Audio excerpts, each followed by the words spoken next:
It can be tough for a movie studio to know when they've got a flop on their hands until it's too late. But once in a while, films come along that have disaster written all over them in big, flashy neon letters long before they're released. The writing was on the wall for these pictures well before they made their way to theaters. They're some of the biggest box office bombs of all time, and many of us saw them coming from a mile away. Aeon Flux. The live-action adaptation of MTV's animated series Aeon Flux with Charlize Theron in the title role arrived a full decade after the last episode of the show aired. Already facing that uphill battle, the film was shuffled around through multiple regime changes at Paramount. Studio head Sherry Lansing initially told director Karen Kusama that she wanted it to be Paramount's answer to Blade Runner, but incoming chief Gail Berman wanted more of a Buffy the Vampire Slayer vibe. After struggling through the shoot with unclear directives, Kusama then endured the ultimate insult as a third incoming administration removed her from the post-production process and, in her words, eviscerated the film. Now when I reflect back on it, I'm like, what was I thinking?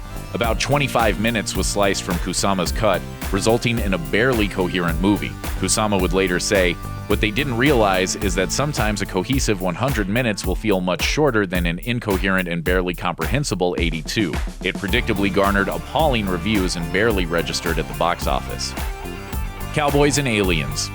Cowboys and Aliens seemed like the kind of high-concept romp that the right filmmaker could knock out of the park, and director Jon Favreau, fresh off the success of Iron Man and its sequel, certainly seemed like the man for the job.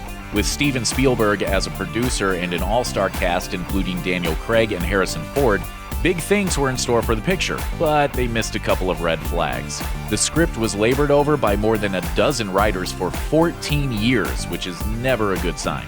It also tracked poorly with its target audience for the duration of its long marketing campaign. The biggest insult of all? It just barely managed to edge out the Smurfs in its opening week. I'm so sorry. I didn't realize. How sad for you. It ultimately failed to make back its production budget domestically. Cowboys and Aliens certainly had a wealth of talent, but everyone involved forgot the crucial step of making sure they were crafting a picture people actually wanted to see. Ask him about Cowboys and Aliens. Fantastic Four. Production problems are a pretty reliable indicator that a big-budget tentpole film could be in trouble, and few have had production issues as extensive as 2015's Fantastic Four.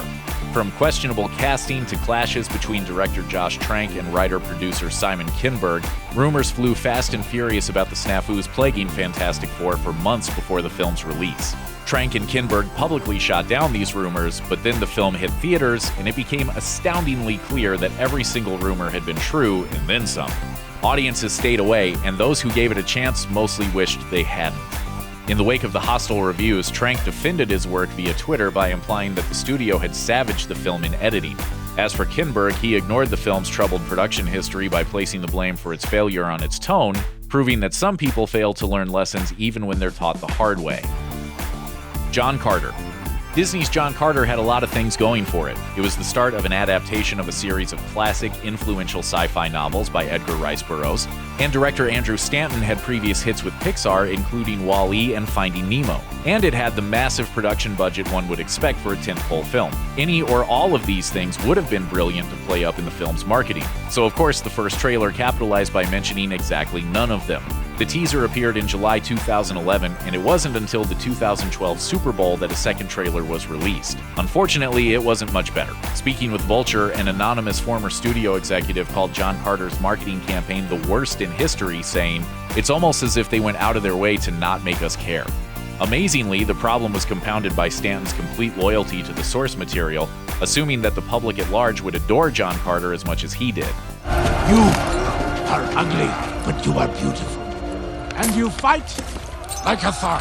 This colossal miscalculation plus the vague marketing campaign equaled very few butts in the seats, and Carter became far and away the biggest flop of 2012. The Lone Ranger. When Disney's live-action The Lone Ranger was announced in 2010, it wasn't clear whether audiences were up for a retelling of the adventures of the Western hero.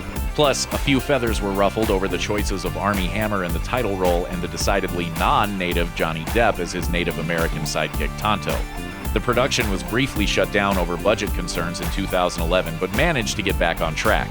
Then, in early 2012, fans were treated to the first glimpse of the film featuring Hammer in the famous mask, and Depp in the most egregiously terrible Tonto makeup anyone could have imagined.